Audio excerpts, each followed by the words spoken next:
Um amigo. Intervenção de um yogi. Vibração do ego e vibração do si. Eu sou um amigo. Do meu coração ao seu coração, irmãs e irmãos da humanidade, recebam gratidão e amizade.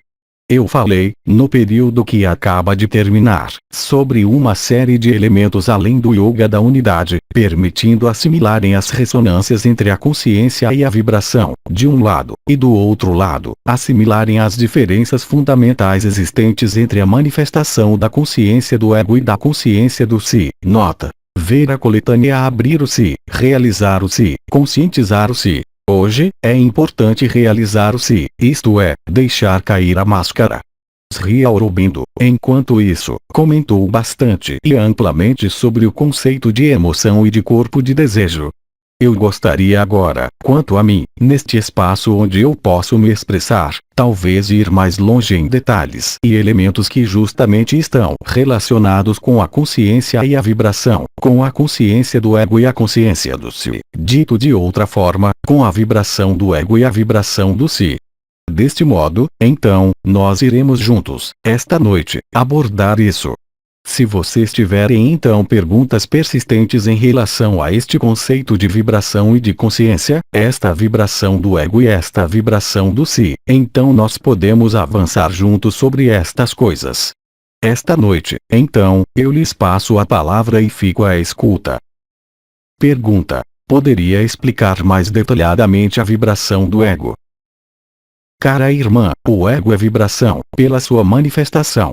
Esta vibração é onipresente, quer ela se expresse pela respiração, quer ela se expresse pelo batimento do coração ou pelos próprios movimentos existentes nos músculos ou em tudo que constitui este corpo de carne. Tudo é exclusivamente vibração, mesmo no nível do ego. Há também, em meio mesmo a este ego, circuitos de vibração bem conhecidos nos modelos orientais, que são perfeitamente possíveis de serem desenvolvidos. Na realidade, o ego vibra e a vibração do ego pode se expressar pela própria circulação da energia vital do prana, no que é chamado de meridianos ou nadis. Indiscutivelmente, esta estrutura pertence ao ego, pois isso reflete até mesmo a fisiologia do seu corpo. A percepção dessas vibrações, desta consciência de energias vitais, nada tem a ver com si.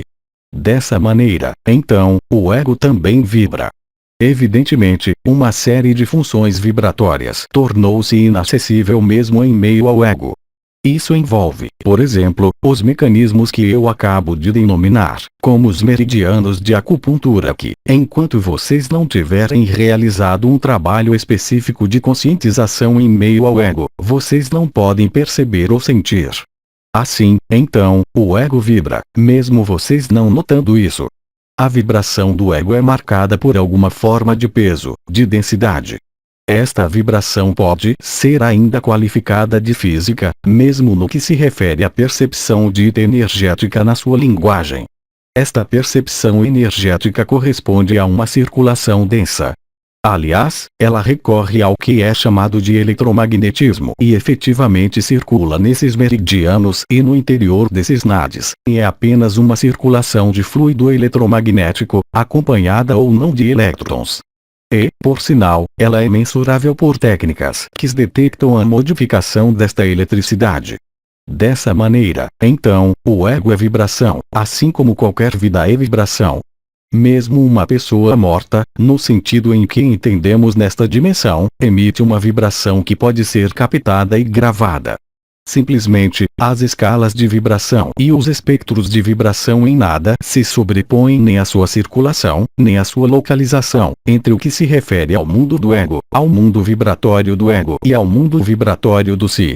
Até mesmo a palavra, fala, é uma vibração, em um espectro eletromagnético específico. O verbo é simplesmente o momento em que a boca está aberta, ou seja, quando o 11º corpo está ativado, permitindo, naquele momento, acompanhar a vibração da palavra, fala, pelo verbo. Isto significa que a vibração que é emitida, naquele momento, é acompanhada de partículas adamantinas, o que evidentemente não acontecia em meio à palavra, fala, existente na personalidade. Deste modo, então, tudo é vibração, absolutamente tudo. Simplesmente, a vibração do ego não pode dar a percepção da vibração do si, do mesmo modo que, quando a vibração do si é percebida, isso vai se refletir por uma modificação radical da circulação das vibrações do ego. Nós estamos, de certo modo, em duas escalas de grandeza diferentes, em duas escalas de vibração que não podem ser sobrepostas. Pergunta: as linhas axiatonais são as ligações entre os planos vibratórios do ego e do si. Cara irmã, eu só conheço a palavra nadis no que diz respeito à circulação de energia fora do corpo. Agora, e em relação a tudo que nós dissemos sobre o ego e o si, é evidente que nenhuma energia de natureza eletromagnética, ligada ao ego, pode, por si só, dar a vibração do si. Do mesmo modo que só vocês, com a consciência, podem abrir a porta do coração. A agregação das partículas adamantinas, como isso foi descrito, apenas pode ser feita pela sua própria consciência. Nenhuma estimulação, quer seja de origem magnética ou ligada a uma tecnologia, pode, de forma alguma, nos espectros de frequência que vocês conhecem e que vocês empregam, substituir o que foi chamado de partículas adamantinas, cuja estrutura vocês conhecem. Estas partículas adamantinas foram inseridas, de algum modo, na sua realidade, há uma geração, e foram chamadas, dependendo das suas respectivas velocidades, primeiramente de Espírito Santo e, depois, de ultravioleta e de radiação da fonte. Mas, em caso algum, estas partículas vibrais podem se sobrepor a uma circulação de energia no sentido eletromagnético, no que se refere aos meridianos de acupuntura ou ainda ao que é chamado de nadis. Vocês podem muito bem ter o que é chamado de chakra, ativado e aberto, mas enquanto ele não for investido por partículas adamantinas, ele não vai vibrar na vibração do si, mas permanece no nível do ego. Assim, houve alguns movimentos na superfície deste planeta, os quais prometiam a ativação deste ou daquele chakra. Obviamente, o chakra da testa, prioritariamente, ou eventualmente a Kundalini, através da transferência de energias denominadas eletromagnéticas. Isto jamais iria conferir o si, é impossível do exterior. Pergunta: o ego é também uma ilusão? Assim como vocês consideram que este corpo é ilusão, a sua consciência está efetivamente inserida em uma ilusão total. O ego é uma ilusão, do mesmo modo que este corpo no qual vocês nasceram. Evidentemente, enquanto isto for afirmado do exterior, vai permanecer apenas um conceito. É apenas vivendo a passagem no si, eventualmente, no estado de ser, que esta máxima é alcançada. Enquanto vocês estiverem totalmente inseridos em uma ilusão e derem literalmente crédito a esta ilusão, vocês não podem sair disso e vão considerá-lo como real. Assim como o ego, falando ainda do que acontece nesta ilusão, não pode compreender o que acontece do outro lado, que, no entanto, é a persistência do ego, mas em outro estado vibratório ainda, mesmo em meio à matriz. Dessa maneira, então, o ego se move entre o momento do nascimento e da morte. Ele não lhes dá qualquer percepção, e jamais dará qualquer percepção, nem qualquer consciência, do que acontece nos outros níveis. O ego então é tipicamente próprio da realidade que vocês vivem. Aliás, ele apenas existe nesta dimensão. A alma, quanto a ela, existe somente nos mundos intermediários, chamados de matriz astral. Na verdade, vocês são apenas espírito. Pergunta: a identidade corresponde ao si? Eu não estou certo de ter compreendido o significado que há por trás dessas palavras. A identidade é uma projeção, em meio a uma pessoa, que é uma máscara. A identidade e a pessoa não têm qualquer realidade diante do si. Ou se não é a sua identidade. Enquanto vocês buscarem o si em meio à sua identidade, vocês não podem encontrá-lo. O si é justamente o acesso a outro estágio de vibração, expressando-se pelas primícias e pelos sintomas que foram perfeitamente descritos por várias pessoas que, justamente, vivenciaram este desaparecimento da pessoa em benefício do si, quer seja nos escritos antigos do Oriente ou ainda através da descrição de alguns estados vivenciados pelos místicos. Sempre há esta onipresença da consciência, energia e vibração, vibrando em níveis que justamente nada tem a ver com a pessoa, que consiste, em todo caso no Ocidente, no acesso a uma transcendência. Esta transcendência pode ser ilustrada por uma identificação total com, por exemplo, a energia de Cristo e, então, há o que vocês têm chamado de estigmas. No Oriente, a identificação e a projeção em um nível de consciência diferente, evidentemente não ocorrem segundo os mesmos modelos, mas conduzem, necessariamente, a um mesmo estado e a mesma consciência vibratória. Eu vou continuar falando sobre a consciência e a vibração, se vocês quiserem, até terem outras perguntas. Nas escrituras orientais, foram relatadas duas qualidades de energia denominadas pranasita. O plano prânico corresponde à mobilização do que nós temos chamado, no Oriente, de glóbulos de vitalidade ou prana, que alguns de vocês podem perceber. Esses glóbulos de vitalidade podem circular no interior de linhas de menor resistência, chamadas justamente de meridianos ou nadis. O que circula no interior deste circuito são as partículas do seu mundo. Não é acelerando ao máximo estas partículas que elas vão resultar em outras partículas. A circulação e a percepção da energia chamada de cita ou plano de lacita, apenas poderão ocorrer se estas ditas partículas estiverem presentes e circularem, indo então se agregar, como nós indicamos para vocês, ao redor de alguns circuitos existentes. Não há então transformação de uma energia, dita prânica, em energia mental, já que isso se refere a dois espectros de vibração diferentes e, sobretudo, a duas partículas ou corpúsculos profundamente diferentes. É em relação a isso que alguns seres, nestes tempos atuais, podem estar enganados e manifestar energias do plano prânico e tomá-las por energias do coração, o que estritamente nada tem a ver, independentemente da própria percepção vibratória, diferente entre o prana que circula e a energia de lacita que circula, que são as modificações mesmo da consciência. É evidente que, enquanto a energia estiver circulando em um meridiano, mesmo sendo um grande mestre da circulação desta energia, será que, no entanto, vocês têm acesso ao si?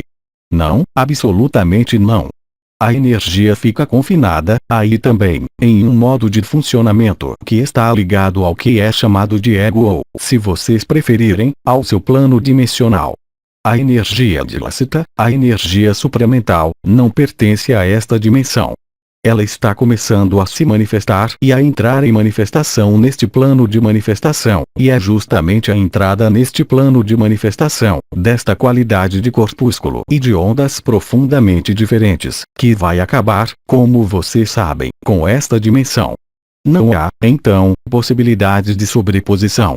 A única sobreposição possível consiste nas partículas ditas adamantinas vindo se agregar às estruturas existentes, vindo revelar também as estruturas que, até agora, não estavam ativadas. É nisso que vocês trabalharam durante esta semana. Há então, realmente, uma sobreposição de dois modelos vibratórios que não são procedentes dos mesmos mundos, mas que, contudo, permitem revelar, em vocês, o que deve sê-lo, permitindo então terem acesso ao seu veículo de estado de ser ou, em todo caso, no mínimo, ao seu si. O si não pode ser revelado ou realizado pela energia prânica, contrariamente ao que alguns quiseram fazê-los acreditar. Pergunta: quais são os efeitos, nos circuitos energéticos, das tatuagens, dos piercings, etc.? As cicatrizes efetivamente podem bloquear a circulação da energia dita prânica, mas não podem, em caso algum, bloquear a circulação da energia adamantina. É por isso que, sejam quais forem as circunstâncias do seu corpo, sejam quais forem as cicatrizes físicas, psicológicas, etéreas, existentes neste corpo, elas não podem, absolutamente de forma alguma, ser a causa de um bloqueio do acesso ao estado de ser, já que o estado de ser apenas floresce do interior e é somente naquele momento que se vertem as partículas adamantinas. Isso então vai explicar, na maioria dos casos, que aqueles que abrem a porta do coração e que vivenciam as partículas adamantinas, veem gradativamente, ou de maneira fulgurante, desaparecer uma série de anomalias que justamente estavam ligadas a este corpo do ego que é dissolvido. O que vocês devem, ao mesmo tempo, aceitar e viver, e alguns de vocês vivem isso, é que assim que o centro cardíaco estiver totalmente funcional, ou seja, quando a coroa radiante do coração, quando o fogo do coração estiver ativado e se tornar quase permanente, naquele momento, fica muito mais fácil para vocês agregar ainda mais partículas adamantinas, permitindo então amplificarem a sua própria irradiação do Si. Na realidade, mesmo em meio ao Si, há vários estados discerníveis que correspondem aos 7 Samadhi diferentes, resultando, finalmente e no final, no Mahasamadhi e no acesso ao corpo de estado de ser. Do mesmo modo que em meio à energia prânica existente nos meridianos, os meridianos existem, no entanto, para aprender a senti-los, há então uma série de exercícios ou de práticas que vão permitir senti-los. Mas não é porque eles não são sentidos que eles não existem, é claro. Do mesmo modo, no nível do Si, há uma série de etapas de integração. A ativação dos novos corpos é uma parte. A fusão das 3 lareiras é outra.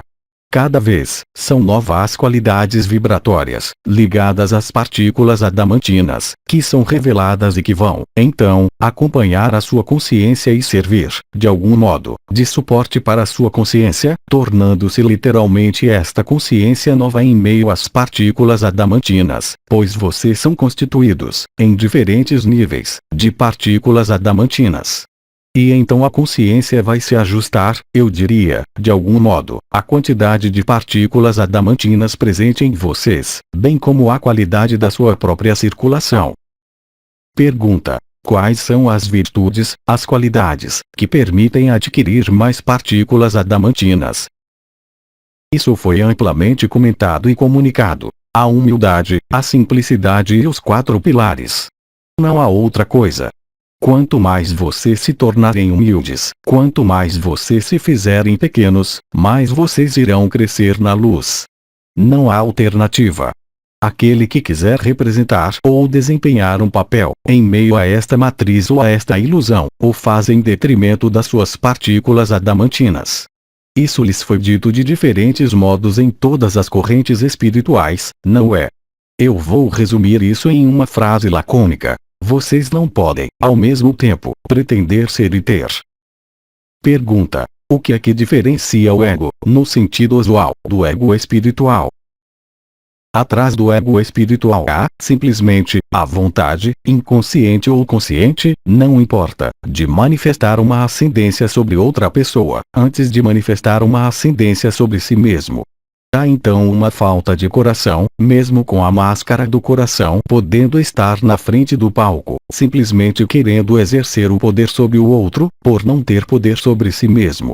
O ego espiritual vai se alimentar de habilidades ditas espirituais, chamadas de poderes da alma. O coração é humilde e pequeno.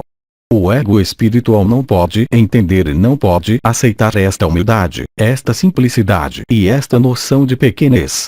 Há então uma insuflação do ego, chamada de ego espiritual, mas não há nada de espiritual nisso, mesmo se os poderes espirituais estiverem presentes. O ego espiritual iria, quer as partículas adamantinas tenham sido ativadas, ou não, quando recebidas, desviar a energia somente para o que fosse servir à vontade e ao poder. Mesmo se esta vontade, este poder, se expressar, até mesmo, na noção de querer fazer o bem. Querer o bem do outro nem sempre é benéfico, pois, quem pode saber melhor do que ele próprio o que é bom para si mesmo? Nós não falamos, evidentemente, aqui, do que é conhecido para o ego, como as doenças onde um médico pode ser necessário, mas nós falamos do ser profundo. Ninguém pode conhecer o nosso ser profundo, até mesmo o próprio ego. Somente o Si pode conhecer isso. Quando o ser realiza o Si, quanto mais ele se instalar no Si, no seu próprio poder e na sua própria mestria, menos ele terá necessidade de manifestar alguma atividade em ressonância com a tomada de ascendência ou de poder sobre o outro. É tão simples assim. Pergunta: quando vivenciamos uma forma de abandono à luz, as perguntas, os medos que ressurgem no próprio caminho, podem resultar de uma forma de ego espiritual. Isso simplesmente resulta da resistência do ego, não do ego espiritual. O ego espiritual tem a particularidade de estar voltado para todos os outros e não para si. Há necessariamente, nas fases de subida vibratória e de acesso às partículas adamantinas, de abertura do si, períodos em que o ego vai tentar se manifestar de novo. Este ego não é o ego espiritual, pois isso se refere ao si com seu próprio ego. O ego espiritual testa o seu ego com os outros egos. Ele quer criar ou manter uma ascendência ou uma dependência em relação a si mesmo.